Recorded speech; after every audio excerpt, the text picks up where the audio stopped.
So, within the University of Ingolstadt, together with Adam Weishaupt, the creation of the Illuminati order. To this day, the Jesuit order doesn't want to discuss this link, and actually they don't want to discuss any of the links also with Freemasonry or the ancient accepted Scottish Rite. Why is that? Because after they came back into the Vatican in 1815, they kind of separated their image from this moment of history that obviously shows how important they were also within the formation of the high degree system of Freemasonry, and also within the Jacobite Revolution and the support for the Stuart family. We are now discussing today from the heart of the Vatican, as I said at the beginning of this special. We are in Borgo Santo Spirito, but we are also in front, as you can see from that flag over there, and from the entrance, the crosses, the 4 crosses, and the center cross traditional of the Knights of the Holy Sepulchre, we are really at the center of the Vatican power. Nowadays, how does this relate to the New World Order? How does it relate to what's going on?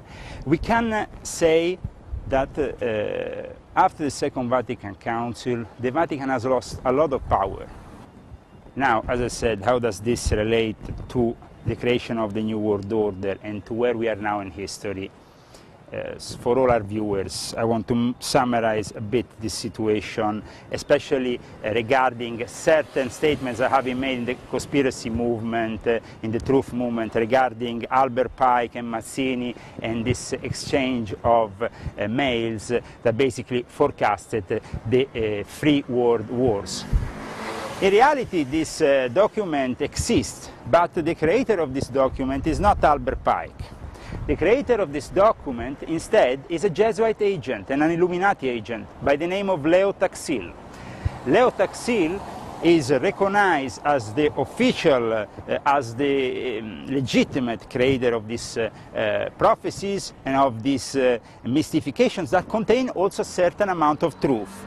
But where did Leo Taxil find that truth that is so in detail about how the First, the Second and the Third World War will be triggered between a war between the Muslims and the Zionists? Now, the truth comes from this place here, from the Casa Generalizia of the Jesuits.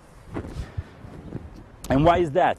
Because, as I said, Leo Taxil was more than a Freemason, because as a Freemason he didn't really achieve much notoriety. Actually, he was regarded, and is still regarded, as an anti-Masonic propagandist.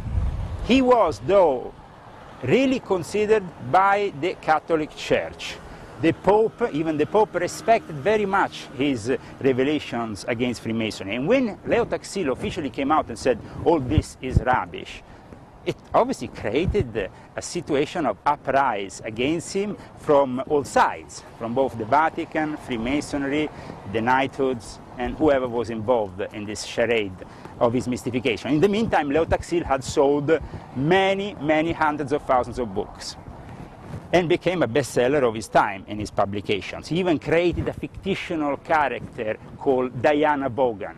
This Diana Bogan was so important for the Freemasons of that time that received even an honorary 33 degree by a Supreme Council which was in Palermo. And Diana Bogan didn't even exist. It's important for us, though, today here to make you realize that those prophecies contained in the letters from supposed letters, between brackets, supposed letters, because the certainty that they were from Albert Pike is not there, but we have instead the certainty that they were from Leo Taxil. Leo Taxil, a Jesuit agent, must have known this privileged information from his supervisors, from the people who were actually employing him in this big elaborate scam. This big elaborate scam that in the end damaged both the Freemasonry and also the Catholic Church. But in reality it was functional for an operation of disinformation led by the Illuminati. Jesuits and Kabbalists managed within 2.5 centuries to literally overthrow the Catholic Church. The establishment of the Catholic Church was literally infiltrated with Cardinal Bear, who was actually a Jew, but and a Mossad agent within the court of the Pope present at the Second Vatican Council. We have then the fact that now we have all these Arab revolutions, this turmoil in the world. And how does this link with where we are now? This links where we were now because we have been discussing also the forgery of Leo Taxil, who was himself a Jesuit agent.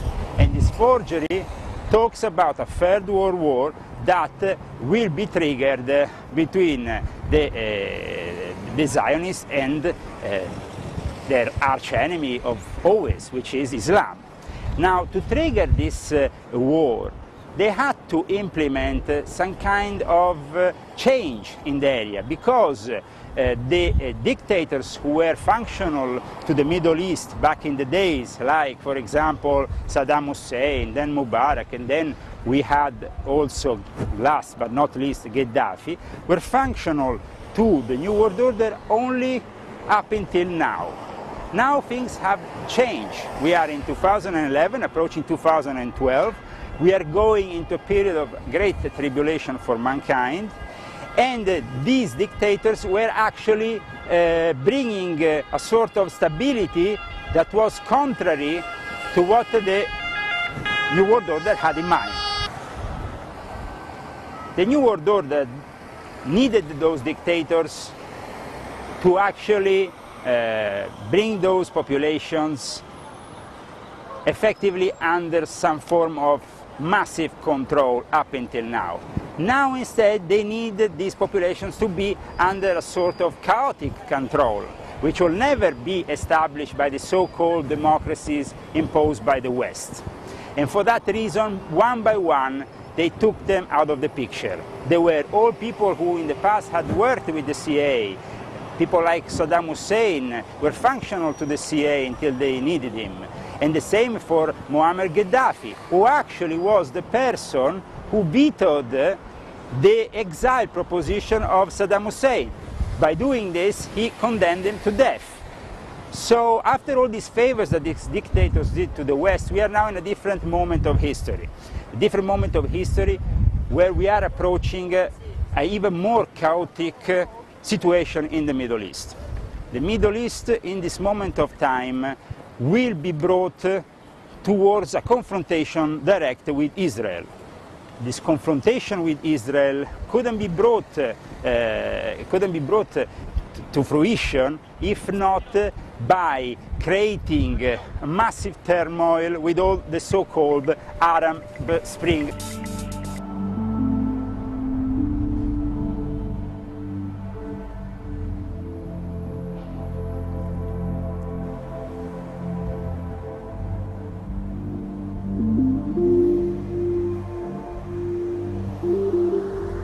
As you can see, Frater Thomas Michel, who is the Secretary for Interreligious Dialogue of the Society of Jesus of the Jesuits, is linked instead with one of the most powerful Muslim leaders of today. His name is Fethullah Gulen, and he wants a new world order. Now, it's important to also see that here in the back of this book we have not only a few words by Thomas Michel, who also wrote the foreword for this book, but also by a guy called Greg Barton. Greg Barton is a senior member of the CIA. So the turmoil of today in the Middle East is kind of warming up, and the leading position in this turmoil against Israel is taken by Turkey. And behind Prime Minister Erdogan, there is this man called Fethullah Gulen, who is in turn connected to the Jesuits. But let's be very specific about the situation. Fethullah Gulen is also a very good friend of Hillary Clinton. And all of this chaos and turmoil in the Middle East, these revolutions, are carefully piloted by an occult directorate.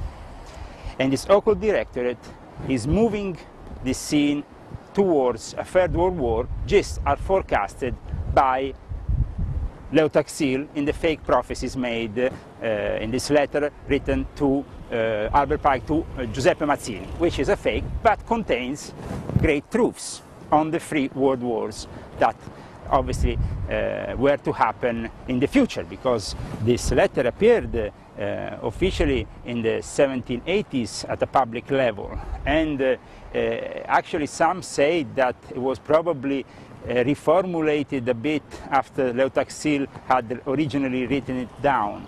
In any case, when it appeared for a brief time in the public in 1924, and that was the only time it was ever shown out of any Masonic archives or any archives of any kind, we can really confirm that this prophecy of Muslims going in direct conflict with the Zionists at the time in 1924, which the state of Israel didn't even exist, was already forecasted. So everything is, every revolution in mankind has been planned by the occult governments of the Illuminati and their associates. Who are these Illuminati? The Illuminati are a corrupt part, we can say, of the Vatican, mostly relating to the Jesuits and the Order of the Holy Sepulchre. Then we have the leading position of the Jewish rabbis, and Israel in all this. So what's happening is this growing turmoil. At the same time, we can also notice that Israel is having itself social problems within their establishment. So they need an external confrontation to bring peace back in their own country. For the last few months in Israel, in the cities in Israel, we had this growing movement which some associate with what's going on in the Arab countries. But let's not be tricked by it. It's all carefully orchestrated, and they will all be brought to a very, very catastrophic conclusion. And this catastrophic conclusion wants to be the making of the Judeo-Christian prophecies of Armageddon, of Megiddo, or the final confrontation within Israel territory of the end of times.